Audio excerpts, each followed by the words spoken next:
Están duros los dos. Buenas tardes. ¿Sí? ¿Qué tiene? Yo no puedo. Un ratito empezamos, ¿saben? Empezamos. 5 minutitos. Buenas tardes a todos. Buenas tardes. Hola, ¿cómo están? Hola, buenas tardes. Hola, Patri. Hola, Patri, ahí te veo. Hola, Robin. Pero qué lindo. Hola, ¿cómo va? ¿Todo Qué bien? lindo que están. Queríamos que dar comienzo a la charla, ¿les parece? Una clase. Buenas Me tardes a parece todos. muy bien, Marita. Me parece ¿Mm? muy bien. Bueno, te escuchamos, Luis, si querés. Bueno, muy buenas tardes a todos. Bienvenidos a esta actividad que es parte de un conjunto de eventos que estamos realizando con Fundación Hemofilia MDQ en el marco de un proyecto que está financiado por por Novo Nordisk Hemophilia Foundation. Les traduzco, es la Fundación Hemofilia Novo Nordisk con sede en Zúrich, Suiza. Gracias a esta fundación, Fundación Hemofilia puede financiar este proyecto y tener una llegada diferente a toda la comunidad relacionada con los pacientes con hemofilia. Claudia, tendrías que mutear a todos, me parece que hay mucho sonido ambiente.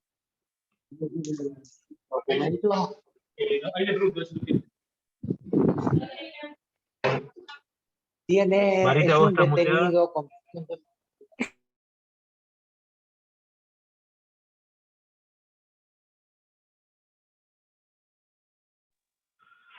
Ahí estamos. Bien, les decía entonces que este es un evento que pertenece a un conjunto de eventos que estamos haciendo ya hace más de un año en un proyecto financiado por la Novo Nordisk Hemophilia Foundation, que es la Fundación Hemofilia Novo Nordisk con sede en Zúrich, Suiza. Agradecemos su presencia. Este es un evento destinado a capacitar técnicas de manejo de pacientes con hemofilia, dirigido exclusivamente a enfermeros, a gente del ámbito de enfermería, así que valoramos su tiempo, por eso también nos gusta empezar puntualmente. Y quiero decirles también que dentro de la actividad ustedes van a encontrar dentro del Zoom un link que los va a llevar a completar unos datos ustedes para que puedan recibir la certificación cuando termine la jornada. Sin eso no podemos hacerles llegar la certificación y es algo muy importante que ustedes tengan esta certificación. Así que les pedimos que nos completen esos datos para poder ayudarlos. Por último, seguramente surjan preguntas que ustedes quieran hacer.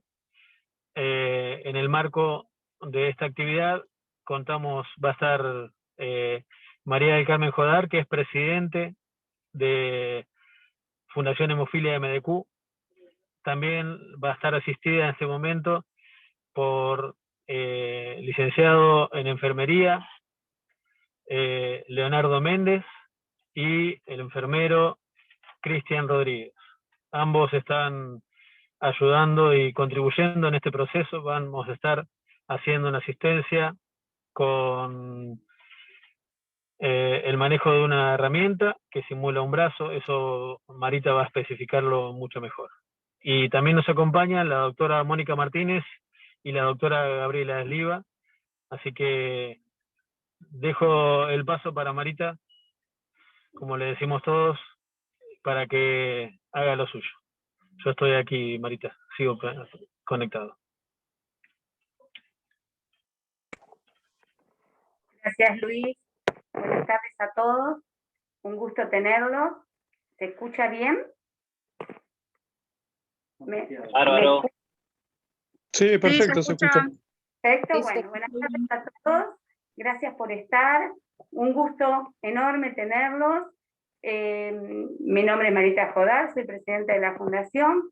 Y les cuento que esta fundación fue organizada hace 17 años con un grupo de pacientes y mamá de pacientes, que hoy seguimos adelante gracias al staff médicos que tenemos, que nos atienden a todos los pacientes, y por supuesto los enfermeros que nos ayudan día a día con todos los pacientes también. Así que bueno, agradecerles y darle el tiempo a ellos, que son los protagonistas, y bueno, qué decirles, gracias a ustedes por ayudarnos siempre. Y esto es, como dijo Luis, el principio de varias jornadas. Así que todas las preguntas que quieran dejar y lo que les gustaría que hiciéramos más adelante, lo podemos hacer. Así que les pido que dejen todas las preguntas que quieran. Bueno, acá les puse una placa que hace 17 años que estamos y luchamos por la misma causa, y más que nada es concientizar también acerca de la hemofilia. Y en este Zoom también hay pacientes con hemofilia y hay mamás, que siempre digo que también somos enfermeras, porque aprendimos a la fuerza muchas veces a inyectar a nuestros hijos. Así que también somos enfermeras, no tenemos el título y la capacitación que tienen ustedes, porque en realidad ustedes son unos genios, todos los enfermeros, pero a veces las urgencias nos llevan a aprender. Y la idea de hoy también es enseñarle a los padres a cómo inyectar a su propio hijo, que muchas veces en urgencia lo necesitamos. Así que bienvenidos a todos, y bueno, le doy el lugar a la doctora Mónica Martínez, que hoy va a llevar adelante la charla, de explicarles un poquito, y después vamos a la capacitación con los enfermeros. ¿Qué les parece? Bienvenida, Mónica Martínez. Muchas gracias. Bueno, gracias a todos por estar. Es un placer para mí colaborar con este proyecto y ser parte de él. Si me ponen la primera diapo, por favor, porque creo que yo no las puedo pasar. Así que el objetivo de esta charla es hacer un poco charla introductoria de los conceptos básicos sobre de qué se trata la hemofilia y por qué los pacientes necesitan tratamiento, porque creemos que el comprender las cosas básicas sobre la hemofilia y cuáles son sus opciones de tratamiento y cuáles pueden ser las posibles complicaciones de no cumplir con el tratamiento indicado, tienen consecuencias para los pacientes, y del rol que tiene la enfermería en el manejo de los pacientes, que sin lugar a dudas es muy importante, y este es un poco el objetivo de la charla. Siguiente. Bueno, siguiendo los conceptos básicos, todos creo que saben ya a esta altura del partido que la hemofilia es una enfermedad hemorrágica que es de tipo hereditario, que se transmite ligada al gen X. Esto hace que clásicamente se diga que es una enfermedad que transmiten las mujeres y padecen los varones, aunque hoy sabemos que las mujeres también pueden ser portadoras del gen y tener concentraciones bajas de factor, pero eso es motivo de otra charla. También tener presente que aproximadamente el 30% de los casos que diagnosticamos hemofilia pueden ser mutaciones espontáneas en ese embarazo, y no existen los antecedentes hereditarios en la familia. También muchas veces esto se da porque coinciden que son familias en donde siempre ha habido, por ejemplo, mujeres y pocos varones, entonces se pierde un poco esta liación genética del antecedente. Hay dos tipos básicamente de hemofilia. La hemofilia A es el déficit de factor 8 y la hemofilia B es la que se conoce por el déficit de factor 9. Tanto el factor 8 como el factor 9 son factores de coagulación necesarios para obtener una coagulación exitosa. Ustedes saben que la coagulación es en realidad la llamamos cascada de coagulación, porque son una serie de factores que se van activando unos a otros para llegar finalmente a la formación del coágulo. Y en esta patología, como hay una concentración menor de estos factores, ya sea el 8 o el 9, esta cascada está como enlentecida y entonces se tarda más tiempo en coagular. No es que no se coagula, pero se coagula más tarde y la calidad del coágulo es menor, tiene menos consistencia y por eso tiende a disolverse y los pacientes continúan sangrando. En cuanto a la prevalencia o incidencia, la siguiente, por favor, y la siguiente, porque acá no me corrigieron las diapos como yo pedí, esto iba todo junto. La incidencia, cuando uno habla de incidencia de hemofilia, se refieren los casos a por 100.000 niños varones nacidos vivos. Generalmente la hemofilia A es mucho más frecuente que la B, se dice que la incidencia de la hemofilia A es de 5 a 10 cada 100.000 niños varones nacidos vivos, y la hemofilia B es de 1.9 por 100.000 niños nacidos vivos. Y esto que les puse acá es el último informe de la encuesta que realizó la Federación Mundial de Hemofilia, en donde ellos reportan que hay 25 niños varones cada 100.000 nacidos, de todas las formas severas para hemofilia A, y que las formas severas de hemofilia A son 10 varones cada 100.000. Cuando uno ve el mapa de la hemofilia de la Federación Mundial, ve que la distribución es muy despareja. En la Argentina estamos en 6 cada 100.000 el diagnóstico, pero países como Francia o Canadá están arriba de 10 pacientes cada 100.000. Esto está muy relacionado con el diagnóstico apropiado en tiempo y forma. Y para hemofilia B, que es mucho menos frecuente, la incidencia es de 5 cada 100.000 varones para la hemofilia B en todas sus formas, y para las formas severas 2 cada 100.000. Siguiente, por favor. De acuerdo a la actividad del factor 8, a la concentración de factor 8 que tenemos, las hemofilias se pueden clasificar en severas o graves, moderadas y leves. En realidad en castellano deberíamos llamarlas graves, pero como venimos acostumbrados del inglés, casi todos le decimos severa, pero el término en castellano sería grave, moderado y leve. Y esto es de acuerdo a la concentración del factor. Las hemofilias graves serían aquellas que tienen menos de 1% de concentración de factor, ya sea 8 o 9. Las moderadas, las que tienen una concentración entre el 1 y el 5%, y las leves, las que tienen del 6 al 40% de concentración de factor, ya sea factor 8 o factor 9. ¿Cuáles son las diferencias o la importancia de esta clasificación? Es que de acuerdo al tipo de hemofilia, a la clasificación que tengan, si son graves, moderadas o severas, van a ser los episodios de sangrado. Nosotros sabemos que los pacientes con hemofilia grave presentan sangrados en etapas tempranas de la vida, generalmente antes del año de vida.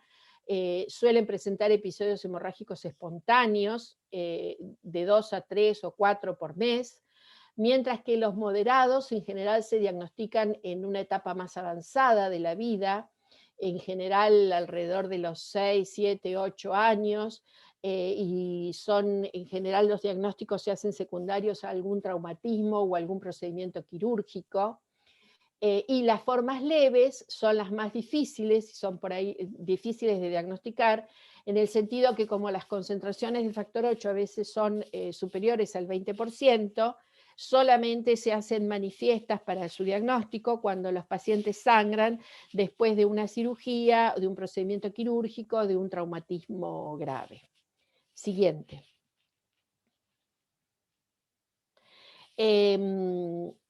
O sea que para dejar en claro, la hemofilia A y la hemofilia B son dos patologías, siendo la hemofilia A la más frecuente de todas, el 80% de los pacientes son hemofilia A, pero los síntomas y el cuadro clínico es igual tanto en la A como en la B. En cuanto a la frecuencia de sangrado, el 70% de los episodios de sangrado de los pacientes con hemofilia son sangrados articulares. Y esto lo vemos mucho en las hemofilias graves, donde los chicos en edad muy temprana, cuando empiezan a gatear o a pararse o empiezan a caminar, empiezan a tener sangrados intraarticulares, y esto muchas veces es lo que nos lleva al diagnóstico, sobre todo cuando no hay antecedentes de la familia que nos hagan sospechar y ir a diagnosticarlo más precozmente. En segundo lugar, en frecuencia, alrededor de un 15 a 20% de los sangrados son sangrados musculares, que esto también es motivo de diagnóstico antes del año de vida para las hemofilias graves, cuando aparece el diagnóstico después de la aplicación de las vacunas, ya que las vacunas se dan intramuscular, casi todas en el muslo, y el motivo de consulta es el hematoma, el edema, el aumento de tamaño del muslo del niño, porque se hace un hematoma intramuscular. Después tenemos otros sitios de sangrado que pueden ser sangrados por nariz, por boca, por vía digestiva, sangrado renal a través de una hematuria, pero al que le tenemos que prestar mucha atención y que ocupa alrededor un 5% de frecuencia es al sangrado en el sistema nervioso central, que en realidad es el que más nos preocupa y el que más debemos prevenir, porque es el que pone en riesgo la vida del paciente. Siguiente. Entonces, en cuanto a los síntomas, dijimos entonces que el más frecuente es el sangrado intraarticular. Las articulaciones más comúnmente afectadas son rodillas, codos y tobillo. Nosotros sabemos hoy que los tobillos, cuando hoy tenemos la posibilidad de explorarlos a través de la ultrasonografía, vemos que en realidad muchas veces hay muchos episodios de sangrado de tobillo que pasan inadvertidos. Y que con la ultrasonografía somos capaces de detectarlos. Cuando se produce la hemartrosis, se produce en general aumento del edema de la articulación, dolor, aumento de temperatura, en general el chico deja de caminar por dolor o deja de mover el brazo por dolor, y son síntomas a los cuales debemos prestar mucha atención para prestar rápidamente el tratamiento. En cuanto a los sangrados musculares, normalmente los más frecuentes son en muslo, en el brazo o en las pantorrillas, pero también tenemos sangrados musculares como el hematoma del psoas, que es un músculo intraabdominal que causa dolor abdominal y que para nosotros es causa de diagnóstico diferencial de un abdomen agudo por apendicitis, por ejemplo. Siempre hay que descartar que no haya un hematoma del psoas, porque el dolor es muy similar. Siguiente. Entonces, conocidos los síntomas de la hemofilia, ¿qué determinamos? Que la mejor manera de evitar estas complicaciones es por medio del tratamiento con el factor que falta, factor 8 o factor 9. Y esto da origen a lo que hoy llamamos profilaxis. La definición de profilaxis, que ha sido modificada el año pasado por la Federación Mundial de la Hemofilia, hoy nos dice que la profilaxis en la hemofilia es la administración regular de productos terapéuticos que logren mantener una buena hemostasia para prevenir el sangrado, especialmente el sangrado articular, para evitar a largo plazo el desarrollo de artropatía y discapacidad. Y la siguiente, esta nueva definición agrega algo muy importante, un concepto que antes no teníamos en la definición de profilaxis, es que la profilaxis debe permitir a las personas con hemofilia a llevar una vida normal, una vida sana, una buena calidad de vida que les permita realizar las actividades normales a su edad, similar a los pacientes que no son o que no tienen hemofilia. O sea que esta es un agregado que se hizo a la definición de profilaxis que antes no existía, y es que es contemplar la calidad de vida y la vida sana y activa de los pacientes con hemofilia. La siguiente. Para todo esto, entonces, los pacientes tienen que recibir tratamiento. Ese tratamiento es específicamente el que nosotros buscamos tener, sobre todo para las hemofilias graves, es el tratamiento de profilaxis. Tenemos el tratamiento episódico a demanda, que son aquellos pacientes que solamente se tratan cuando tienen un episodio de sangrado. Que esto normalmente sucede, por ejemplo, en las hemofilias leves, porque las moderadas, muchas de ellas tienen un fenotipo sangrante y también son indicación de realizar profilaxis. También existe lo que llamamos profilaxis a corto plazo, que es la profilaxis que se realiza en aquellos pacientes moderados o leves que no cumplen con un tratamiento de profilaxis, pero que, por ejemplo, tienen que ser sometidos a una cirugía, un reemplazo articular, algún tipo de tratamiento que nos va a requerir cubrirlo con concentrados para evitar las complicaciones de sangrado. Finalmente tenemos la profilaxis primaria, que es la que deben realizar todos los pacientes con hemofilia grave, sí o sí, hoy son indicación de profilaxis primaria, que es iniciar la profilaxis lo más tempranamente posible. La recomendación sería que sea antes de los 3 años de edad y antes de que tengan 2 episodios de sangrado articular, precisamente para evitar el daño articular, que va a ser progresivo y después lo lleva a la larga a la incapacidad. Así que y además la profilaxis primaria tiene en los chicos pequeños sobre todo, previene el que se compliquen ante un traumatismo con una hemorragia en el sistema nervioso central. O sea, a partir de la institución de la profilaxis primaria, se vio que la incidencia de hemorragia en el sistema nervioso central disminuyó marcadamente en los pacientes. Así que es muy importante la realización de la profilaxis primaria, que profilaxis, cuando hablamos de profilaxis, hablamos de la infusión en forma continuada de productos para tratamiento, que pueden ser concentrados o otros productos terapéuticos que existen ahora, que son en forma continua a lo largo de por lo menos mínimo 48 semanas. Lo ideal son 52 semanas en el año, pero para hablar de que el paciente cumple una buena profilaxis, lo mínimo que tiene que cumplir son por lo menos 48 semanas al año. Después tenemos la profilaxis secundaria, que es aquella que iniciamos después que el paciente ya ha tenido episodios de sangrado articular.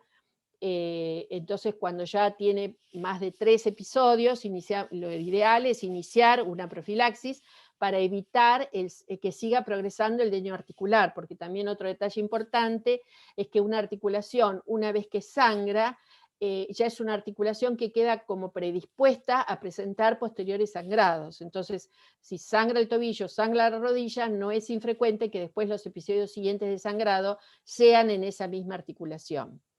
Y finalmente la profilaxis terciaria, que es aquella que iniciamos tardíamente y que en general hacemos en pacientes adultos o para realizar después de una cirugía o para poder realizar un tratamiento de rehabilitación, por ejemplo.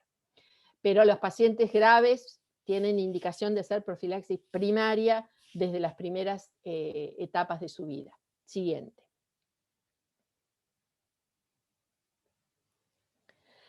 Bueno, todo esto hace que hoy sepamos que es muy importante. La hemofilia hoy es una enfermedad de la cual tenemos cada vez más conocimientos, y hoy sabemos la importancia de la interacción y de la existencia de un equipo multidisciplinario en el manejo de estos pacientes, porque ya no solo es necesario el médico hematólogo, que es el que va a hacer el diagnóstico y va a indicar el tratamiento, sino también vamos a necesitar del especialista en imágenes para que nos haga las ultrasonografías de las articulaciones para ver el estado articular. Necesitamos de la enfermería, sin lugar a dudas, porque los enfermeros serán el nexo de unión entre los pacientes y nosotros, y son a menudo los encargados de realizar las extracciones para diagnóstico, para seguimiento, la infusión del factor. Son los que enseñan a los padres a administrar el factor, y enseñan a los pacientes también, o tienen que enseñar a los pacientes los controles y los seguimientos.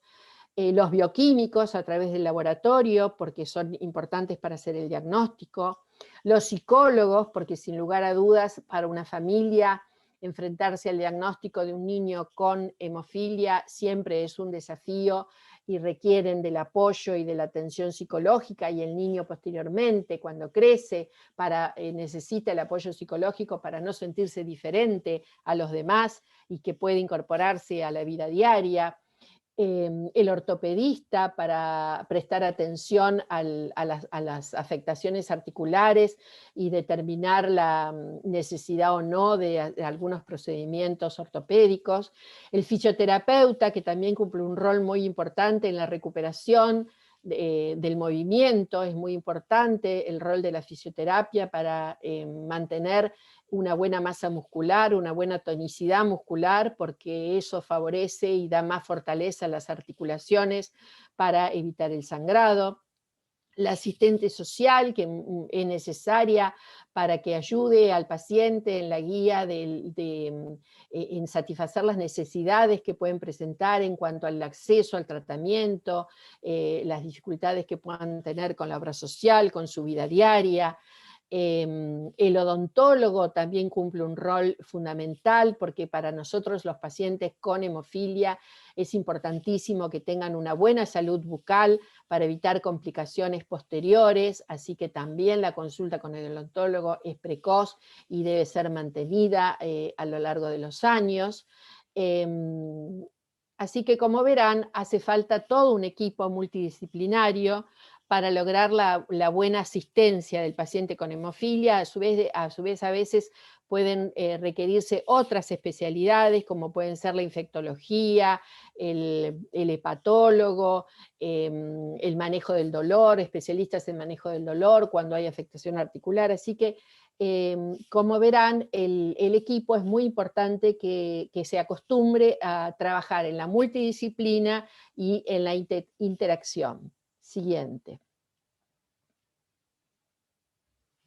Entonces, el enfoque actual que tiene el tratamiento para los pacientes con hemofilia nos habla de que nosotros debemos tener un enfoque de atención integral a través de este equipo interdisciplinario para lograr tener los pacientes un tratamiento efectivo y rápido, para disminuir de ese modo la incidencia de sangrados articulares y también las complicaciones a largo plazo, para tener las articulaciones lo más sanas posibles, y a su vez actualmente se hacen monitoreos de concentración de factor para saber las concentraciones del factor que el paciente maneja, para adaptar el tratamiento a su vida diaria y que el paciente pueda desarrollar la vida normal que le corresponde a su edad.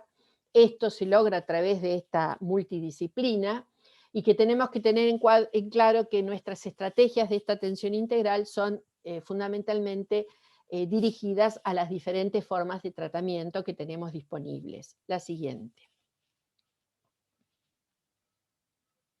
Entonces, en cuanto a los agentes terapéuticos que disponemos, yo no me voy a extender demasiado porque no es este el objetivo de la charla, y después los chicos les van a explicar o van a detallar más en cuanto a la preparación de estos factores, pero sí una leve introducción de saber que tenemos concentraciones de reemplazo de factor 8 o factor 9 que son derivados plasmáticos, que se obtienen a partir del plasma y que son sometidos luego a procesos de inactivación viral para evitar el riesgo de transmisión de enfermedades infecciosas, como fue antes del 85 con las hepatitis y el HIV.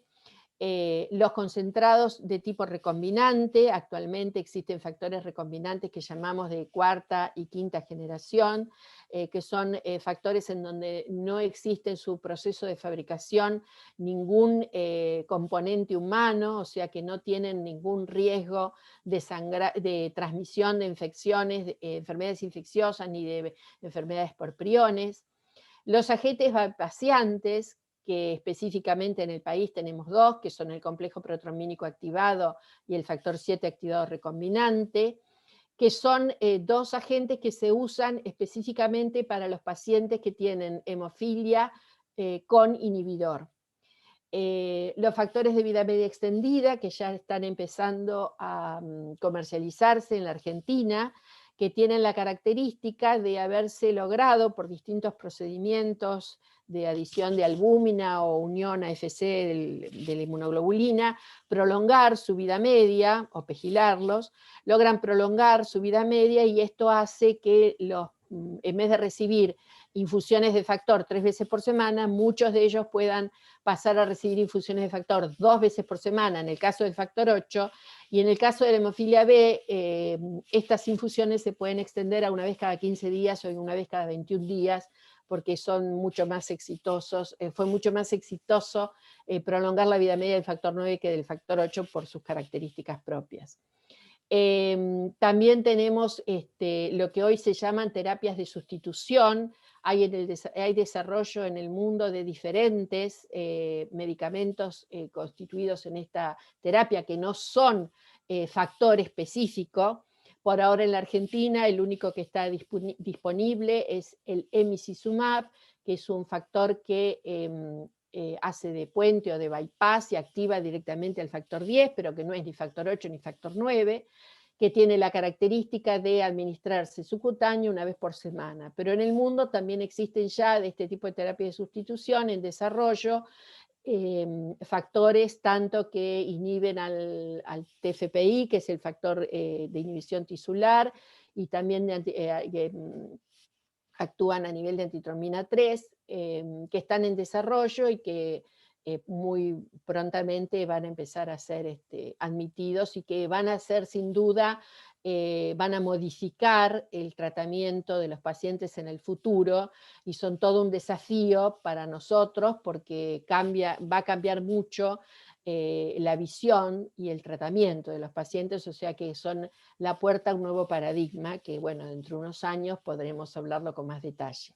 Finalmente, la desmopresina, que es un medicamento que se usa sobre todo en el tratamiento de las hemofilias leves, que tiene la característica de que se da en forma endovenosa, no existe en el país la forma intranasal, y se da en forma endovenosa en goteo de media hora y logra elevar los niveles de factor 8, pero solo es efectiva en los pacientes en las hemofilias leves o moderadas con concentraciones de factor 8 más altas. No sirve para hemofilias graves. Y los antifibrinolíticos, que son de gran ayuda para nosotros, sobre todo para el manejo de lo que son las hemorragias mucosas, es decir, los sangrados por boca y las epistaxis. Es muy importante, estos antifibrinolíticos se pueden usar tanto tomando los comprimidos por boca o también en forma de buches o aplicación local, la gasa mojada en estos antifibrinolíticos, que son el ácido aminocaproico y el Ypsilon, son los dos que existen en la Argentina, y que nos sirven mucho para controlar y manejar las hemorragias de tipo mucoso. Y tener muy en claro que son absolutamente contraindicados de administrar en las hemorragias de tipo renal, o sea, cuando el paciente tiene hematuria. La siguiente.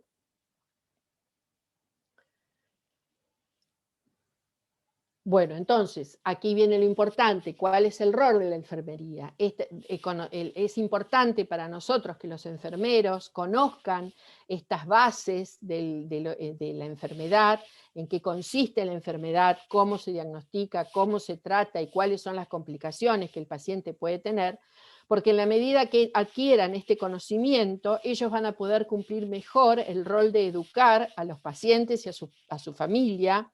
Son a su vez los encargados de coordinar el equipo de trabajo, porque normalmente o la mayoría de las veces el contacto que tiene la enfermería con la familia es más cercano que el que tienen con el médico, y entonces son un poco el nexo entre los pacientes y nosotros. Tienen que ayudarnos a enseñarles a los pacientes a identificar en forma temprana los episodios de sangrado, para que estos a su vez puedan ser tratados rápidamente, porque cuanto más rápido tratemos el sangrado, se dice que una hemorragia articular hay que tratarla preferentemente antes de las 3 horas del comienzo de los síntomas. Entonces nos ayudan a enseñarles a los pacientes a identificar los episodios de sangrado y cómo tratarlos. Es decir, nos ayudan a enseñarle a las mamás y posteriormente a los niños, cuando son tienen más de 10 años, a preparar y a infundirse ellos mismos el factor, porque es la mejor forma de darles una mejor calidad de vida y una mayor independencia. Y también a explicarles a los pacientes la importancia del monitoreo del tratamiento, y son a su vez ellos los encargados la mayoría de las veces de obtener las muestras de sangre para monitorear este tratamiento. Así que el rol de la enfermería, sin lugar a dudas, para nosotros es muy importante. Siguiente. La autoinfusión es el objetivo final que tenemos nosotros para los pacientes con hemofilia, porque es lo que le va a dar independencia y autonomía al paciente.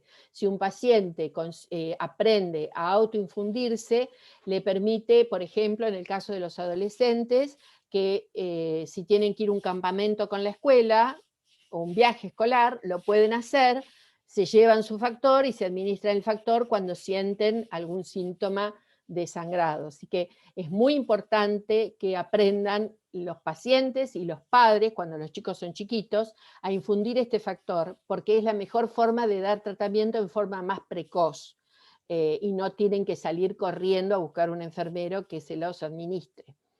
Y eso les da independencia del centro, o sea, y sobre todo cuando viven lejos del centro, porque si viven cerca no es tan traumático, pero sobre todo hay pacientes que viven lejos, a más de 1 hora de traslado, y trasladar a un chico que está con una hemartrosis, con dolor, sin tratamiento, si uno se lo sabe infundir, se lo infunde en casa, detiene el dolor, detiene la hemorragia y después igual concurre al centro para que el médico lo evalúe y le diga si hay que hacer una ecografía, si no hay que hacerla, cuántos días de tratamiento, pero la administración precoz del tratamiento previene muchas veces complicaciones mayores. Por eso la importancia del rol de la enfermería en la enseñanza a los papás y a los pacientes, en la preparación, en cómo conservar el factor, y a su vez en realizar esta tarea de promoción con los pacientes en el autocuidado. Siguiente. Bueno, entonces, ¿qué cosas debe saber la enfermería que a su vez debe transmitir a los pacientes? Primero es importante la identificación del factor correcta, cuál es el factor que me voy a administrar, fijarme la fecha de vencimiento, el número de lote, si fue conservado adecuadamente. No todos los factores hoy en día necesitan ser refrigerados, hay muchos factores que pueden ser guardados a temperatura ambiente o temperaturas de menos de 30 o 25 grados durante un lapso de 1 a 6 meses, depende de los factores, pero por eso es muy importante que leamos y nos fijemos ese factor que nosotros tenemos, qué condiciones de conservación requiere. Hoy en día no todos requieren ser guardados en la heladera. La etapa que sigue es el lavado de manos, que también los chicos les van a explicar y que sigue siendo muy importante, y en etapas de COVID hemos aprendido que lavarse las manos es muy importante también. Tener todos los elementos que necesitamos para la preparación del factor a mano y chequear que tengamos todo antes de empezar a prepararlo. Aprender a localizar la vía, la vena por la cual lo vamos a administrar. Y finalmente después saber qué hacemos con los frasquitos, con las agujas, cómo los desechamos y hacer el registro de esa infusión, que eso es muy importante, que el enfermero nos ayude en esta tarea de enseñarle a los pacientes a que deben registrar el día, el número de lote, la cantidad de factor que se administraron, por qué se lo administraron. La siguiente.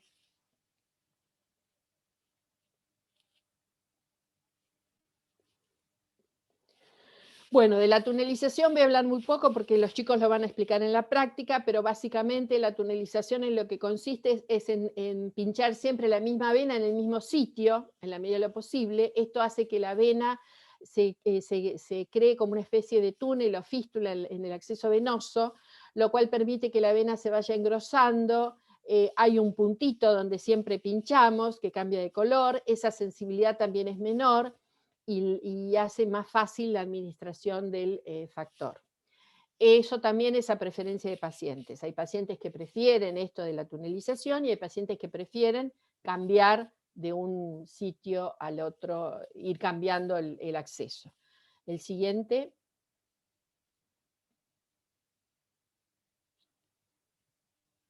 Bueno, eso ahora los chicos lo van a hablar, que es la tunelización y la búsqueda de la vena.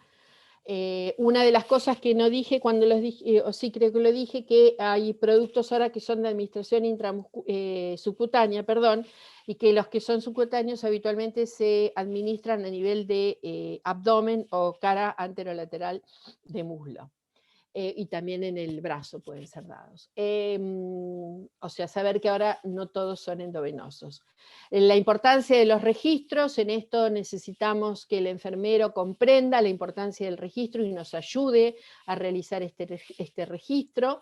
Y finalmente, saber que como la hemofilia es una enfermedad hereditaria y crónica, en el cual el paciente a lo largo de toda su vida va a estar en contacto con el centro de asistencia vinculado con el sector salud. La siguiente.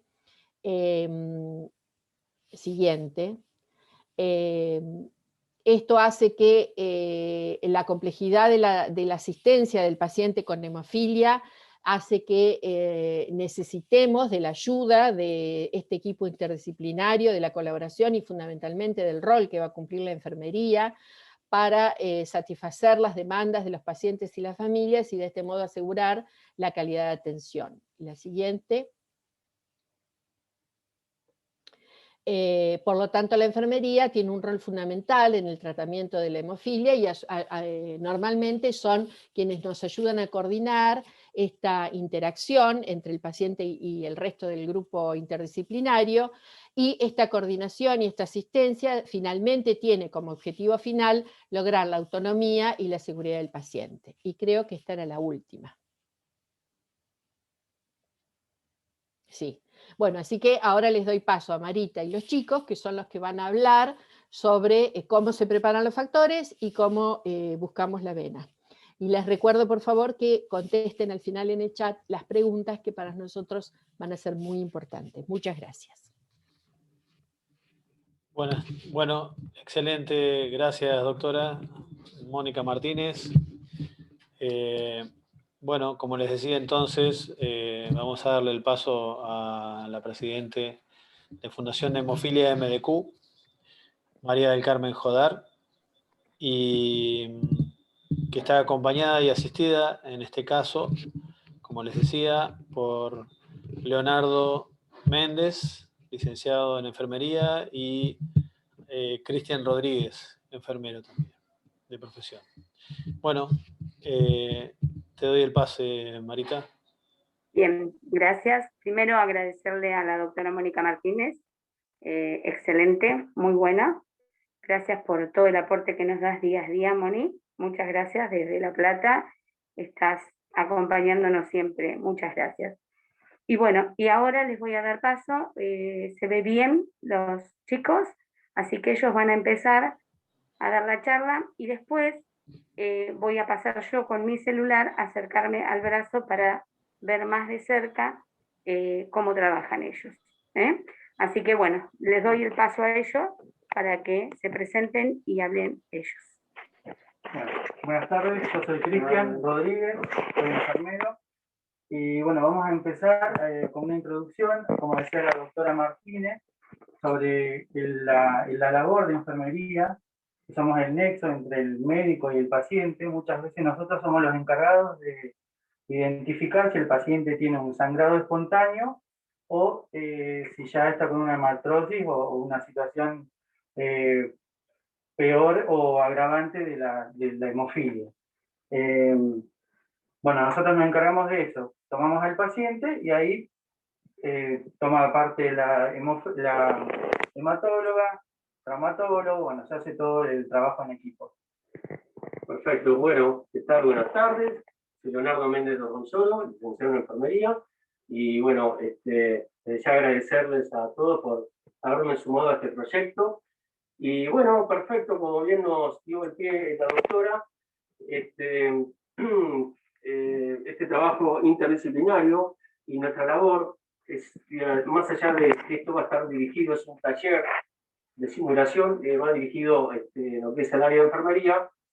Por ahí vamos a hacer un apartado también en el tema de autoinfusión, ¿no? Todo esto lleva a promover el autocuidado del paciente con hemofilia, promover su bienestar general, que sus actividades diarias estén prácticamente regidas por el eslogan de la fundación, que es vivir sin miedo se puede. Así que bueno, muchas gracias por darme este espacio. Así que bueno, Cristian, ya vamos a arrancar la tarea del taller. Las cosas y vamos a ir dando los detalles en forma simultánea. Primero vamos a reconocer el elemento de trabajo. Hay distintas clases de factores, como dijo la doctora, distintas presentaciones. Según la marca está la presentación. Vienen lo que es el polvo, que se diluye con agua destilada. Vienen distintas presentaciones de 250, de 500, de 1000, de 1500. y de 2000. Eso según la necesidad del paciente. Acá tenemos algunas para mostrarles, que después se la vamos a mostrar, así no mezclamos todo ahora.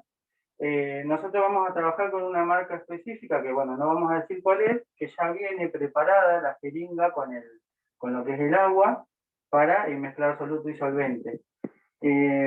Bueno, acá tenemos un brazo también, que sería de muestra para la venopunción. Y bueno, lo importante es localizar, como decía la doctora, la vena. Si nosotros logramos tener una vena, una tunelización, vamos a lograr que el paciente no tenga tanto dolor en el momento de infundirse la medicación y que sea un puente más rápido y directo. Eso se logra, bueno, con varias aplicaciones, según el estado del paciente, como muchos hacen profilaxis primaria o secundaria, o hay otros pacientes, como por ejemplo los adultos, que su tratamiento es a... Cristian, te interrumpo. Sí. Necesitamos que cambien de micrófono, que pasen al micrófono de la computadora, por favor. Bueno. Y muteen el otro, Marita. Bueno. Después Luis, ¿sabes? Sí, perfecto. Ahí vamos. Mutea el teléfono. Bueno, ahí se Gracias, escucha. Cristian. Disculpa. ¿Se escucha bien? Sí, se escucha bien. Ah, perfecto. Bueno, lo principal en el tema de la infusión o de la colocación del factor es el lavado de manos, como todos sabemos. Ahí tenemos una filmina, si no nosotros tenemos acá una muestra, o la podemos hacer nosotros, que en este caso con el tema del COVID y todo lo que estamos pasando, ya lo tenemos un poquito mentalizado, el tema del lavado de manos. Pero no hay que olvidarse de lavarse bien las manos, lavando todas las manos, como todos sabemos, entre los dedos, después todo dedo por dedo también, bueno, toda la técnica que ya sabemos que está ahí y que la sabemos todos como enfermeros y también muchos que no son, ya la tienen interiorizada. Lo más importante es eso. Perfecto. Entonces, esta técnica de lavado higiénico de manos tiene que ser en forma frecuente, ¿no? Antes de preparar el cuerpo, en cuanto al procedimiento y lógicamente cuando terminamos la infusión y demás terapéutica. Equipo que, como bien dijo Cristian, que cada fabricante tiene sus propios, digamos, sus propios elementos, ¿no?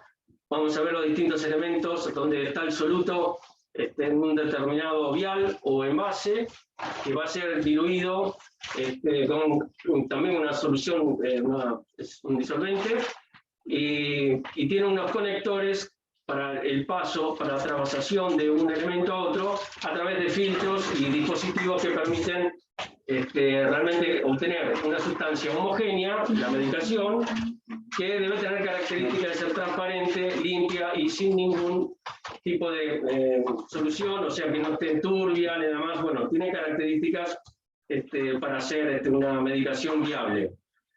Cada fabricante, tanto es así que también provee una indicación de cómo es el acople de los distintos elementos, así que bueno, enfermería lo que hace, esto es un taller dirigido en principio a enfermeros, ¿no?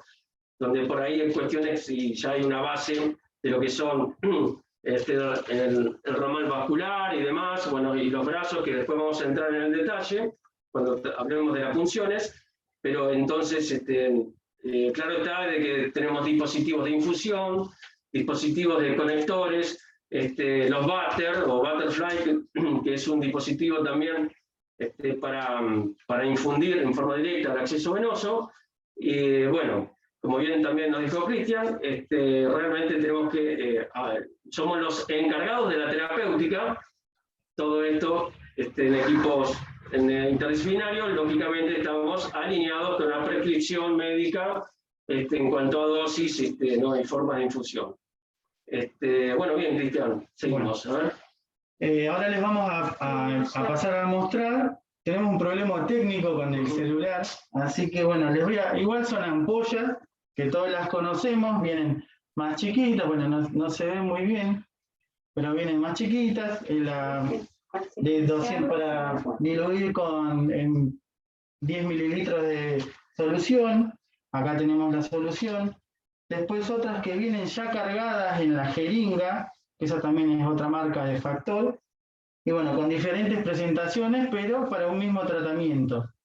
Lo que nosotros vamos a usar es esta, que ya viene cargada con 10 mililitros de solución.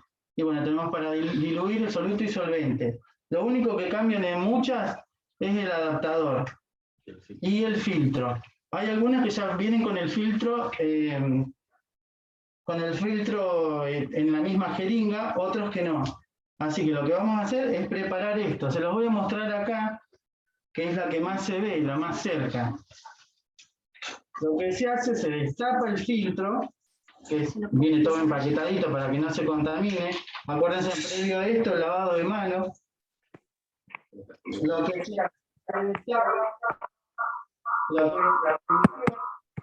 engancha en el filtro. Esto es importante porque muchos enfermeros no saben prepararlo. Así que ahora vamos a contarles un poquito. Cristian, te detengo de nuevo, vamos a cambiar de dispositivo. Ahora que hay que acercarse más, va Marita con el celular. Sí, tiene problemas, por eso lo estoy acercando acá, ¿no? Ah, bien, bueno, perfecto. A ver, mutea la computadora, a ver. Bueno, después de...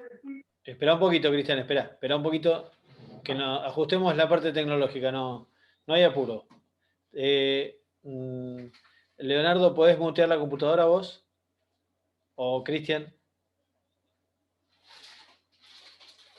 Ya está muteado. Listo. Vení, Marita, entonces. A ver si puedo.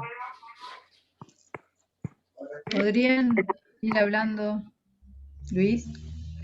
No. Luis, se me bloqueó. Salgo y vuelvo a entrar. Sería interesante, Luis. Sí, Cristian, entonces, dale. Sería interesante que por ahí vayan los chicos mostrando o hagan un...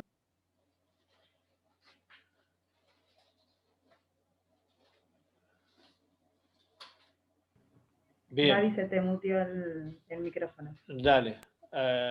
¿Entendiste? Que sería interesante por ahí que los chicos vayan haciendo, mientras tratan con este desperfecto técnico, que uno vaya explicando bien los 5 pasos, los 5 etapas del lavado de manos, como para ir refrescándolo. No, pero vamos a seguir con lo que estábamos, Gabriela, perdóname. Cristian. Muteala. ¿Se escucha ahora? Muteala con. Ahí vamos. Hay que tener paciencia, no nos desesperemos, que todos los que estamos acá estamos en lo mismo.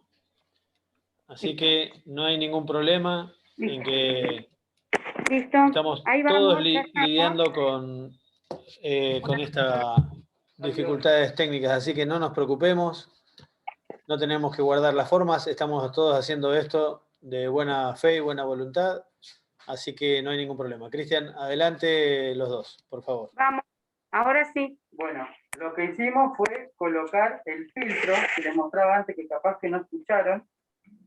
Viene acá empaquetado, se saca el filtro con la misma jeringa, se coloca el adaptador.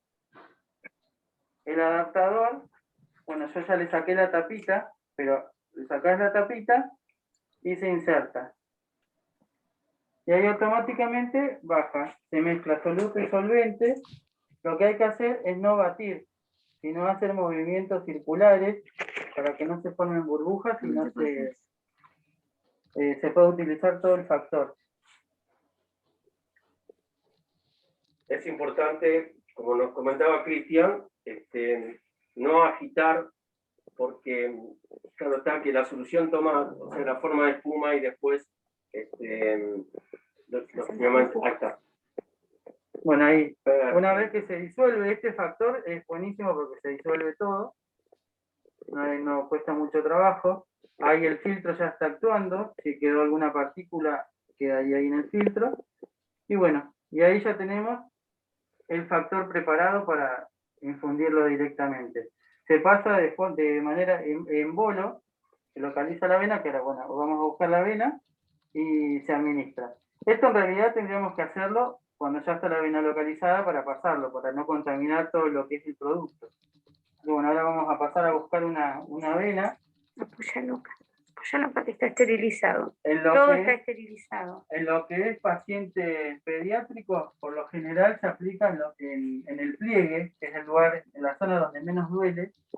Pero acá este brazo está bastante marcado, así que vamos a elegir cualquier vena como para mostrar bien el lugar de la administración del factor. Una cosa importante es de que tiene que ser usado de forma inmediata la medicación, ¿sí? Por el tema de su disponibilidad.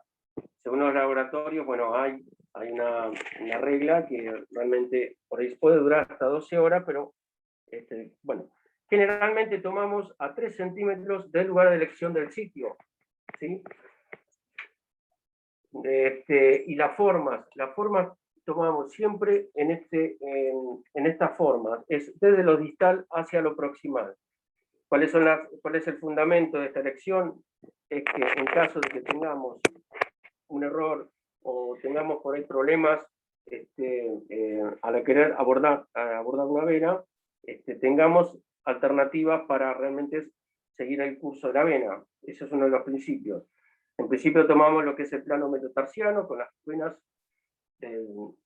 sino la cefálica o la basílica y demás, que son las venas más elegidas por mayor calibre, mayor profundidad, y bueno, el sitio de punción, una vez que está seleccionado, elegido, obviamente vamos a hacer una valoración, ¿sí? Una valoración lenta, una valoración porque nos va a ayudar a ser más precisos. Elegida, generalmente nosotros buscamos también educar al paciente en cuanto tiene que desarrollar por presión intravenosa, ¿sí? Movimientos con las manos, así nos va a ayudar a través de la presión intravenosa realmente para exacerbar, ¿no? El ramal vascular venoso para que nos permita abordar un poco. Bueno, bien, Cristian, ya está preparada la medicación, tenemos todo, bueno, ¿cómo sigue? Lógicamente, previo a esto, todo esto se lo informa previamente al paciente. Hay que lograr su colaboración, darle tranquilidad a todo esto, y después empezamos y nos abocamos a esta tarea de infusión. Bien, ahí tenemos, esto pertenece al kit, este es el kit que tiene, otra de las cosas, todos los elementos del kit hay que utilizarlos, para eso vienen, ¿sí? El filtro, el enlace, el acople y las jeringas, entre otras cosas, y bueno, y utilizar toda la técnica en forma séptica de ella. Bueno, previo a esto, bueno, vamos a suponer, hemos elegido, a ver, Cristian, ya tenemos el lavado de manos, obviamente estamos abordando la tarea, el paciente, en este caso, lógicamente, por ahí vamos a ir a pero si en caso de que tomemos la vena en esta parte distal, lógicamente, bueno, va a ir acá lo que es el lazo hemostático, ¿sí? Para hacerlo un poquito más gráfico, además, voy a tratar de utilizar este acceso, a ver si nos entra en la cámara, y bueno, y empezamos. Claro está, para enfermería elemental básico. Yo ya tengo el equipo, montame por favor el butterfly. El butterfly tiene que tener... ¿Sí? No, todavía no. Bueno, yo cuando voy preparando el equipo, previamente tengo que purgar el butter, ¿sí? Puede ser con la solución propiamente o con una solución fisiológica, ¿sí? En forma de esto, obviamente todo... Perfecto. Entonces, una vez que está purgada, esto dentro, lógicamente, en un gabinete vamos a trabajar mejor. Acá tenemos el campo estéril. Vamos a proceder como, y este es el procedimiento de cualquier acceso vascular. A ver, maestra. Vamos, antisepsia, como dice la regla, siempre vamos a generalmente circular, de forma de adentro hacia afuera, y descartamos, esperamos que se seque, obviamente, y después vamos a ir abordando y, lógicamente, inyectar la medicación. Como pueden ver, los váter tienen un bisel. Ese bisel debe siempre hacia arriba, que podamos percibirlo, ¿sí? Lógicamente, bueno, palpada la vena, además. Ya estamos debutando con esta.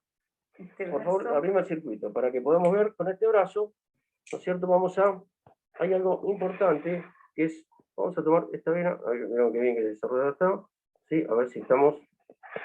Fíjense en el retorno que tengo. El retorno venoso. Obviamente.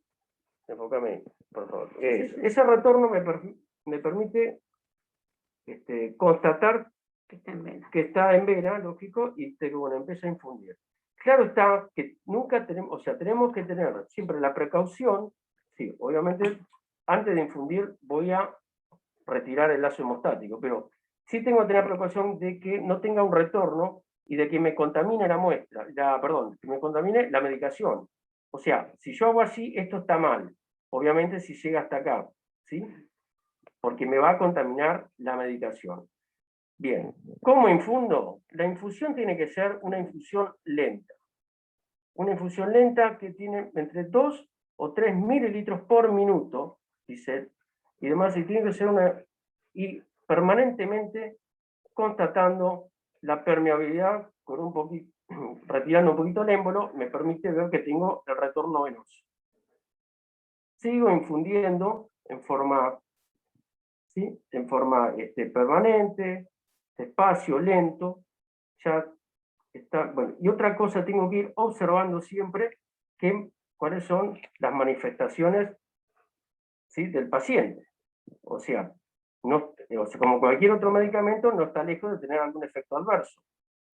Tengo que estar evaluando al paciente, evaluando la vía permanentemente. Acá, como pueden ver, tengo el retorno, así que estoy en vía, como se dice, infundiendo en forma lenta, 2 o 3 mililitros por minuto. Perfecto, ahí vamos. Y siempre evaluando y valorando al paciente, ¿sí? Nosotros si vemos algún signo, o sea, algunos síntomas que puedan manifestar de ahogo, ¿sí? Algún anafilaxia, lógicamente retiramos inmediatamente el tratamiento y damos aviso al médico y procedemos. Acá te preguntan por qué el retorno hay una perjudica el medicamento. Bien, ahí me están preguntando por qué el retorno, no, el retorno a la solución. A ver, puede ser que este procedimiento en sí que estoy realizando ahora, de alguna manera haga un deterioro en la vena y tengo que retirarlo porque se me puede extravasar. ¿Qué hago? Retiro, armo nuevamente el equipamiento, puedo seguir usando la medicación que estoy utilizando y voy a recurrir a otro acceso. Entonces no va a estar contaminado. Sí. Bueno, claro está, lógicamente a mí me va a favorecer, ustedes siempre que por eso es una cuestión de gradientes de presión, fíjense que si hay el líquido tiene que ser transparente, tiene que ser claro, no tiene que haber partículas. Recuerden que esta solución, ya homogénea, ha pasado por un filtro. Muy bien. Bueno, a ver, ya la esto, y ahora viene una situación más que importante. El tema, lánzame por favor una gasa más, es el tema. ¿Qué reacciones puede tener el paciente? Es el tema de cuando voy a retirar, lógicamente hago una presión. No se olviden que es un trastorno de la coagulación. Entonces, este tipo de paciente con hemofilia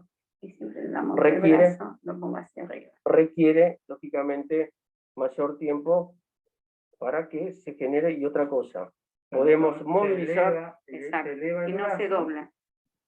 Perfecto. Ahí bueno, estaría tenemos que colocar el miembro. Una bandita, el miembro superior lo tenemos que siempre sobre la línea del hombro, entonces me va a permitir favorecer. Elevamos haciendo un poquito de presión en la zona. Este brazo simulador nos ha permitido realmente este taller y demás. Y otra cosa, ¿qué hacemos con los elementos que utilizamos? Acá. Perfecto, tenemos un despertador. No se olviden que estos son elementos, obviamente, elementos que son de riesgo biológico. Sí, descartamos cada uno en su lugar y no tampoco tirar la medicación ni al desagüe ni nada por el estilo, ¿sí? ¿Tenemos alguna pregunta, Cristian, Leonardo? Natalia Bosa, ¿me escuchan, verdad? Sí, muy bajo. Natalia Bosa pregunta, ¿qué reacciones puede tener el paciente al momento de la administración? Bien. Las reacciones, como cualquier tipo de medicamento, o sea, que puede ser las reacciones que puedan dar síntomas de una anafilaxia, una sensación, o sea, prácticamente un organismo que... Una alergia en la zona. Una alergia. Lógicamente, a ver, el resultado, o sea, tiene que ser en carácter, lógicamente, que no se torne una emergencia, ¿no? Claro, en ese caso sería por una extravasación, más que nada, porque el factor indicado ya está indicado por una, o en este caso por la hemofilia, así que no tendría que tener ninguna reacción adversa. En todo caso ya estaría evaluado y reacciones no. Déjenme aclarar que si bien la reacción alérgica es muy poco frecuente, puede existir, y en general el paciente lo que manifiesta es una sensación de picazón de garganta, puede tener edema en los labios, donde se torna complicado si ya tienes dificultades de respiración, porque eso ya sería un shock anafiláctico, que la verdad yo no vi nunca ninguno, pero, perdón, sí, una vez, pero es muy poco frecuente, así que, y en general eso sucede en las primeras administraciones, ya después como en general el paciente se administra en general siempre el mismo factor, es muy poco frecuente que en las sucesivas administraciones vaya a ser algún tipo de anafilaxia, nada más que eso, perdón. Perfecto. Otra cosa a tener en cuenta, que cuando estamos abordando una vena, lógicamente no insiste, en caso de que la situación por ahí no sea positiva, o sea que podamos no insistir sobre, o sea, podemos gestionar algunas lesiones mecánicas, muchas veces sí, buscan en forma, o insistiendo, retiramos y accedemos a otra vena que nos permita realmente un buen resultado. Porque no se olviden que es un trastorno de coagulación, ¿no? Así de esta manera nosotros estamos... ¿Qué puede pasar, Leo, si entramos y sacamos varias veces la aguja en la misma vena? Sí, puede causar un hematoma en la zona y causarle dolor al paciente, que muchas veces si son pediátricos se nieguen a que se le recoloque el factor, algo que es importante para la situación. Y otra cosa también, no se olviden que estamos trabajando con técnica aséptica y el entrar y retirar, también estamos haciendo y promoviendo una contaminación del material. Así que realmente este es un solo intento y cualquier manipulación que se realice, se busca siempre un campo estéril para, de alguna manera, corregir estas cuestiones que parecen en forma inmediata, ¿no? Como ser acoplar, desacoplar, retirar una de las jeringas para extraer la medicación. O sea, todo este manejo debería ser a través de un campo que nosotros armamos. Puede ser, ¿no es cierto? Puede ser el envoltorio de una gasa, puede ser, lógicamente, una toalla también puede limpia. ser un paño dedicado de estéril y demás. Bueno, sería una medida para no promover el tema de contaminar el material. A todo esto, sí, utilizamos guantes de un solo uso, no es necesario por ahí, ¿no? El tema de guantes estériles. Previamente lavado de manos, recuerden, el lavado de manos es regla general. Antes, durante y después, es la que nos lleva realmente a evitar el tema de, por lo menos, bajar las prevalencias, ¿no? de infecciones por vectores de contacto, demás, son las principales transmisoras de gérmenes, las manos, si no están adecuadamente en un lavado. Así que es un lavado higiénico de manos. Entre otras Marita, cosas... tenemos una pregunta más, Más preguntas, Luis. Bien. Te escuchamos, Luis. Perdón que interrumpí. No, Quería te escucho. solo avisar para que supieran. También al final vamos a abrir un espacio de preguntas abiertas sin escribirlas porque algunos están queriendo hacer preguntas, les resulta más fácil verbalizar las preguntas. Les leo la pregunta de Patricia Ponce, ¿me escuchan bien? Sí. Dice, ¿qué pasa si al momento de la infusión queda aire cuando se administra solo entre la parte de atrás de la aguja y la jeringa? Yo lo leo como está textualmente, no sé si se entiende. ¿Lo leo de nuevo? Entró aire cuando aspiró un líquido. No pasa nada, no hay riesgo de shock ni nada porque es mínimo el aire que queda, así que no pasa nada en ese caso. La técnica en sí, si pueden haber observado, utilizamos siempre la jeringa hacia arriba. El aire es más liviano y por gravedad, realmente buscamos no infundir. El aire queda, por gravedad, queda entre el émbolo y la medicación. Por eso hay que ser, digamos, de una manera técnicos en esto, no es para cualquiera, no es que cualquiera puede realizar un tratamiento endovenoso. La técnica consiste en evitar lo que nuestra compañera está preguntando, tiene razón. Nosotros en la infusión colocamos la jeringa siempre sobre la línea del miembro superior que estamos abordando. Entonces la burbuja va hacia arriba y lógicamente, acá en este caso, la técnica, vamos a evitar el ingreso. Sí, claro está, lógicamente no tiene que entrar al organismo aire. ¿Seguimos, Luis? ¿Qué otra preguntita hay? No, si quieren le damos el espacio a Diego, tiene una pregunta verbal. Bueno. Diego, si podés desmuteate y te escuchamos.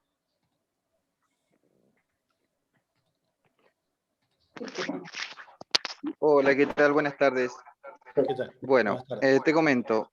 Mi consulta es, yo tengo mi hijo, él es paciente hemofílico, él tiene B severa, con inhibidores, y él tiene un catéter, ¿sí? Lo tiene, perdón, lo tiene implantado. No sé si me explico. Entiendo que los profesionales te están entendiendo. Yo puedo. ¿Me escuchan? Bien. Nosotros. Esperen que se está acoplando, Leonardo. Para que se corta mucho. Se está acoplando. ¿Terminaste de hacer la pregunta, Diego? Esperen un segundito, Leonardo, que se estaba acoplando y me parece que no terminó de formular la pregunta. Diego, ¿terminaste de formular la pregunta? ¿Cuál es la inquietud? Diego. Sí, está apretado. No te escuchamos muy lejos. Dame un segundito que tengo ahí el sí te teléfono muy escuchamos. aplicado. Creo que eso lo tendría que... Bien, mira, mi consulta es, al momento de habilitar el catéter, ocasiona algo que se contamine la solución fisiológica que se usa para el lavado al momento de sacar la heparina. Bueno, tu pregunta por ahí requiere otra exposición. Tienes razón. Lo único que te puedo responder a eso y demás es que todo ese abordaje que se hace en un catéter venoso central al que te referís vos son técnicas estériles, todo el manejo estéril, ¿sí? La apertura, la infusión y el cierre heparínico que se hace generalmente ese tipo de catéter, que es un dispositivo en que se pone generalmente en el pectoral y es una vía central que va a la subclavia, ¿no es cierto? Ese dispositivo que realmente ha resuelto innumerables problemas más en los niños para abordar y a infundir este tema de medicación, porque lo difícil que es un dispositivo realmente, un gran invento, pero bueno, todo ese procedimiento es tema de otro capítulo, es más sofisticado. Esta es una aplicación por ahí para responderte algo, pero es todo lo que se hace, es una vía central. Entonces, todos los procedimientos son estériles, ¿está? Todos. La solución también que se infunde, con técnica y demás, generalmente trabaja más de un operador para ese tema de abordaje, pero ahora estamos hablando de lo que es acceso vascular periférico, adultos y demás, pero de todos modos, permitime contestarle. Una respuesta un poco más contundente y lógicamente a tu demanda, ¿sí?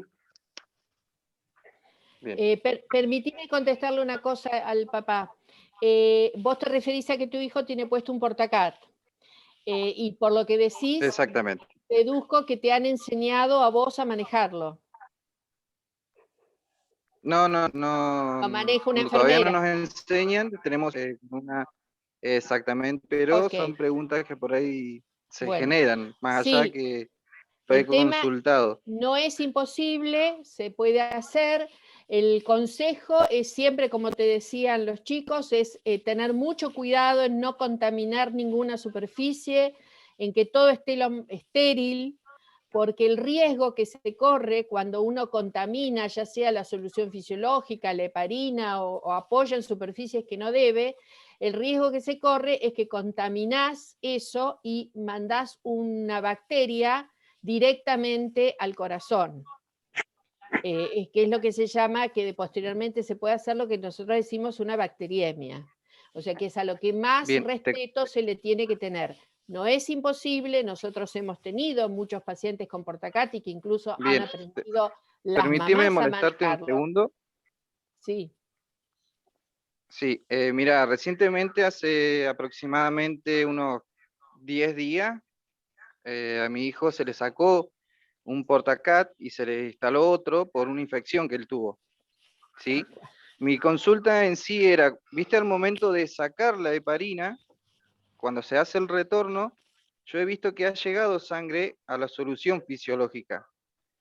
No, eso no pasa Esa es nada. mi pregunta, si se contamina esa solución cuando con la heparina y si le ocasionaría algo a él. En realidad, cuando vos abrís el catéter, siempre sí o sí probás que haya retorno. Tenés que probar que haya retorno para que eso es normal, que vos veas sangre, porque vos estás probando que ese catéter está viable. Si vos todo el procedimiento se hace respetando las técnicas de esterilidad, de no apoyar sobre todo en superficies que no corresponde, de ponerse barbijo, de lavarse las manos, de ponerse los guantes, de tener un campito estéril, en general no sucede la contaminación, pero bueno, ya tenés el antecedente de un catéter que se contaminó, que no es raro que eso pasa, pero no tenés riesgo porque tenga sangre. La contaminación se produce en el momento que alguna de los materiales que estás usando tocaron superficies no estériles. Sí, eso ya en sí él se le contaminó, ingresó una bacteria de la piel nada más. Sí, también, por eso es muy importante también, antes de pinchar el portacat con la aguja Uber, hay que hacer una buena desinfección de la piel, recomendablemente por lo menos 2 veces, porque eso es lo más, es lo más común, el estáfilo de la piel que entra. Sí, nosotros reforzamos esa limpieza después de 2 años que pasó esta infección, de la primera implantación del catéter. Nos pasó surgió este problemita que se infectó, pero sí tenemos todo reforzado ahora. Perfecto. La doctora Gabriela Sliva quería agregar algún comentario, me parece. Gabriela, ¿tenés la palabra?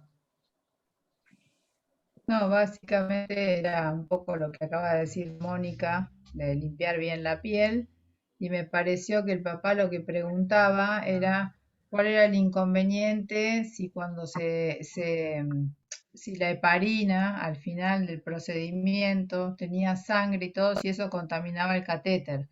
Si ese material con sangre no ingresa al cuerpo del niño, no pasa nada porque lo que se puede contaminar es la heparina que va a desecharse y no va a ser infundida en el niño. No sé si es el papá preguntaba, si era lo que preguntaba el papá. Me parece que dio la confirmación en ese sentido, Gabriela. Gracias. Qué bueno taller que nos permita este espacio de consulta de los padres, ¿no? Preocupados. Realmente, aparte yo creo que nos va a dar material para continuar con estos talleres y también evacuar dudas y todo esto. Sí, darle la tranquilidad al papá que la técnica estéril, los retornos que después vuelven y demás, si estás dentro de un circuito cerrado y con técnica, no es muy baja la situación de que pueda colonizar un catéter. Debido a esto, por eso tenemos que promover técnicas asépticas, técnicas, pero bueno, perfecto, quedará ahí para trabajar este tema también. En otra charla, en otro taller, pero perfecto. Bueno, gracias papá por exponer tu caso. Bien. Luis. Gracias. Decime, Marita, ¿cómo continuamos? ¿Hay alguna otra pregunta del público que quieran hacer? Sí, no, en realidad Patricia, que preguntó acerca de la burbuja de aire, agregó que hizo la pregunta porque su hijo se administra solo y a veces vio que quedó en la manguerita de aire, pero quizás, bueno, le preocupaba eso, pero quizás no se expresó bien, dice. Pero ustedes ya creo que fueron claros, ¿no? Que no hay peligro mientras no ingrese al organismo, ¿verdad? Bueno, un poquito para abrir también este tema de autoinfusión, ¿no? Cómo educar a los padres en pacientes pediátricos, en sus hijos, ¿no?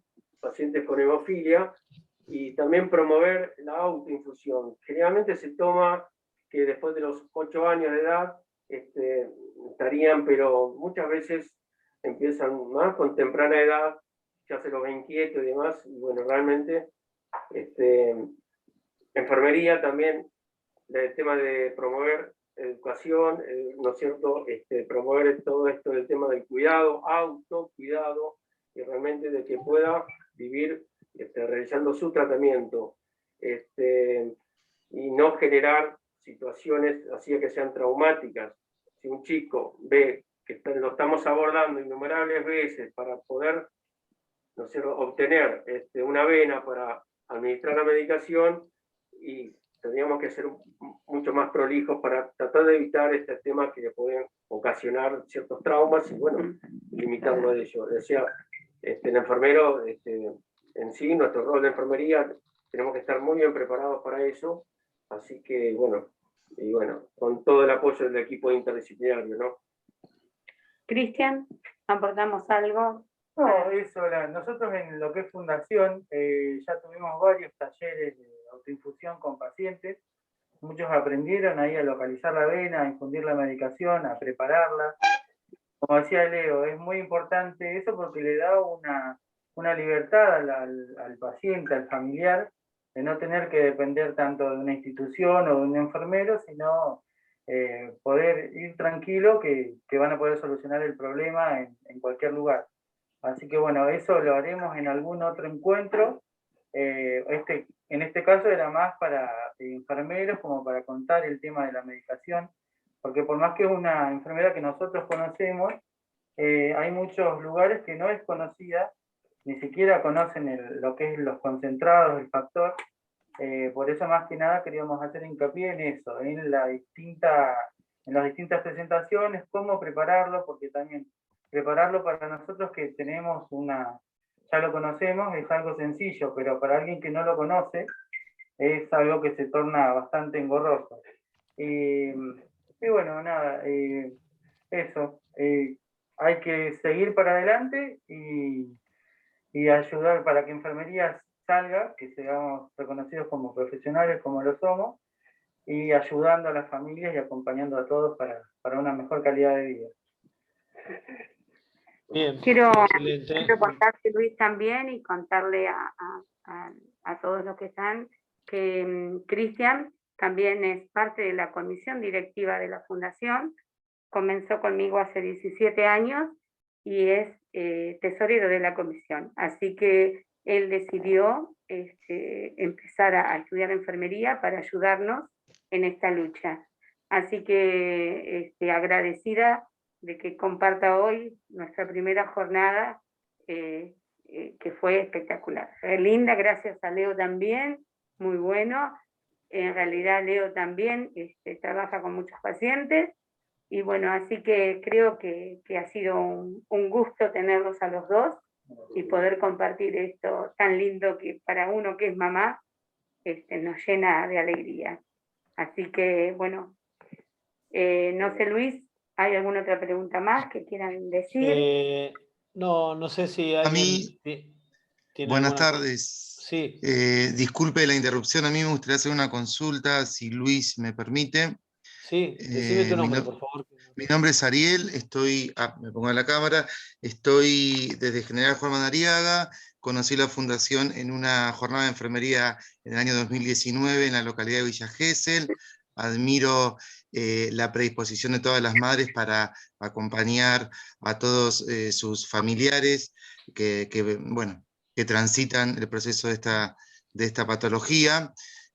Hay algo que me llamó la atención en cuanto a, hablando puntualmente de la medicación, en cuanto a la preparación. Vi las ampollas y escuché atentamente que existe la posibilidad que vengan ya jeringas con la medicación preparada. Lo que no estoy... ¿Cómo? El líquido, la solución.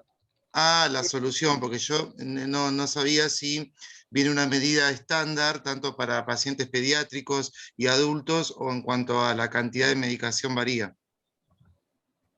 No, en realidad lo que viene en la jeringa, en este caso de esta marca en general, viene la jeringa con el líquido disolvente, ¿ves? No sé si lo podés observar. Este es no se otro. ve, Marita. ¿No se ve? Acá. ¿Ves? Ahí sí, Es un una poquito más jeringa lejos. Ahí. y tiene el disolvente. Esto pasa al polvito, que el polvito viene a ser estos solutos. Los nombres no los sé bien, soy mamá, no soy enfermera. Este polvito se pone el líquido adentro, se mezcla, como dijimos, en forma... Espera que paso la cámara, así te Sí, vuelve eso a entendí, explicar. pero ¿es siempre la misma cantidad o varía entre un pediátrico y un adulto? Esa es mi pregunta. Varía. ¿Puedo? Siempre. Eso Sí, ya Marita, es más dejemos... médico. Marita, ¿querés dejarle el En lugar espacio de para...? a Moni que lo explique. Ya. Lo que Bien. está preguntando Ariel es si hay, sí, Ariel, hay diferentes, ya dijeron que había, por ejemplo, 250 unidades, 500 unidades, 1000 unidades, 1500 unidades de factor, y eso depende, el tratamiento depende de, se da dosis, unidad, kilo, peso, paciente. En los más pequeños iniciamos con 250 unidades internacionales, y a medida que el niño va creciendo o el paciente va adquiriendo kilos, la dosificación es en base al kilo del paciente. Por eso tenés presentaciones, si bien lo que te mostraba Marita es el frasco ampolla, hay algunos que son de 250 unidades, otros que son de 500, otras de 1000, 1500. Sí, esas son las formas de unidades en las que se vienen. Pero el volumen Creo del que diluyente ya viene precargado y no lo podemos modificar por más que sea pediátrico. El volumen del diluyente se usa absolutamente todo el que viene precargado en la jeringa. Lo que nosotros modificamos es la dosis que administramos. Pero el volumen que viene en la jeringa es igual y eso tiene que ser el volumen a administrar. Gracias. Bien, perfecto. Gracias, Ariel. Bien, les recordamos que tienen el link, lo pusimos nuevamente en el chat, donde pueden acceder para dejar sus datos para enviarles el certificado correspondiente. Sí, le vamos a dar el certificado, Luis, y le vamos a mandar una linda bolsita con más información y algún regalito extra para ir para todos los enfermeros que tuvieron en el Zoom, Luis. Bien, bueno, excelente, Marita. ¿Alguien ¿Tiene alguna pregunta más? Si no, vamos cerrando. Y recordar que esta es la primera jornada, Luis. Vamos a tener otra jornada antes de fin de año. Así es. Esta es una de... Estas jornadas quiero mencionarles también que es importante tenerlo en cuenta. Gracias a la tecnología, también, lamentablemente, gracias a la pandemia, hemos tenido que reemplazar. Estas jornadas iban a ser presenciales y lamentablemente, por las razones públicamente conocidas, las estamos haciendo de esta manera, aunque tenemos un beneficio, que tenemos una llegada diferente, es muy diferente la llegada, podemos llegar más lejos, con lo cual este proyecto cumple con creces ese objetivo, porque en realidad estaba previsto llegar a lugares mucho más cercanos y de esta manera estamos llegando a lugares más lejanos. Quiero recordarles que este es un proyecto financiado por la Novo Nordisk Hemophilia Foundation, que es la Fundación Novo Nordisk de hemofilia con sede en Zúrich, que gracias a sus aportes estamos pudiendo llevar a cabo con un esfuerzo muy grande de parte también de la Fundación Hemofilia MDQ y a todos sus integrantes, y también el reconocimiento para los profesionales que nos asisten durante todo el tiempo. Bien. Luis, también te quiero comentar esto, que si el año que viene cambian las cosas, antes de terminar el proyecto, vamos a hacer alguna presencial. Así que esperemos poderlo hacer el año que viene. Bien. Tomada la promesa, Marita, yo sé que cuando Marita promete algo, sabemos que como sea lo cumple. Para los que están preguntando dónde está el enlace, dentro del chat lo recorren un poquito y lo van a encontrar fácilmente.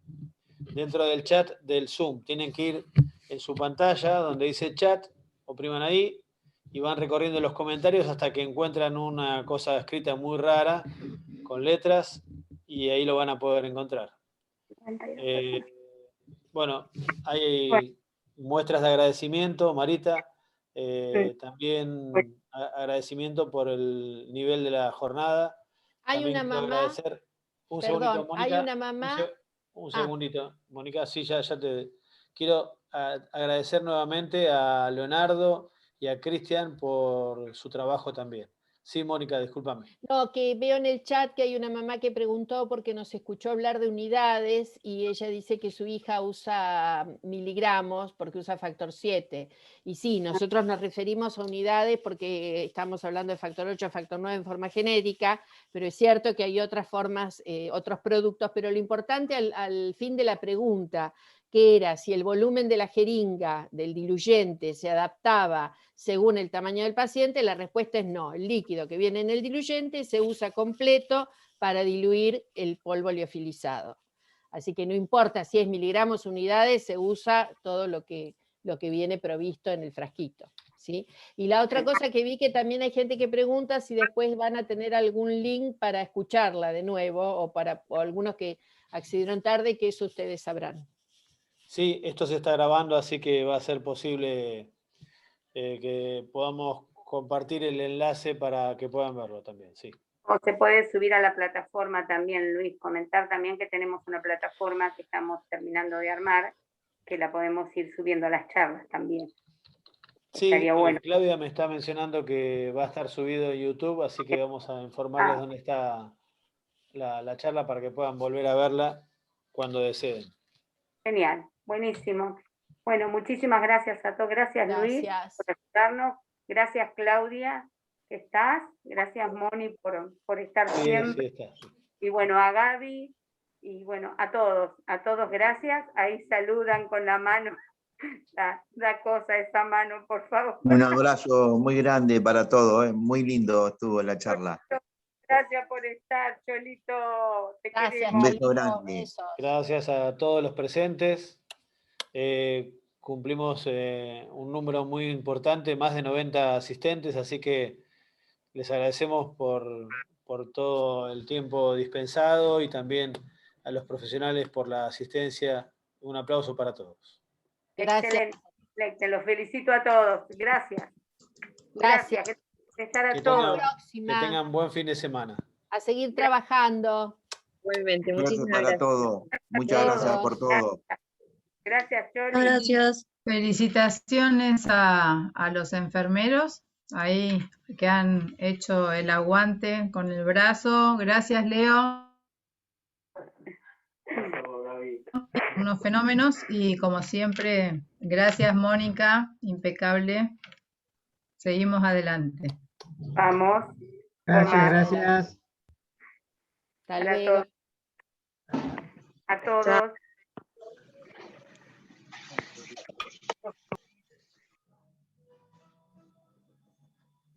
Gracias.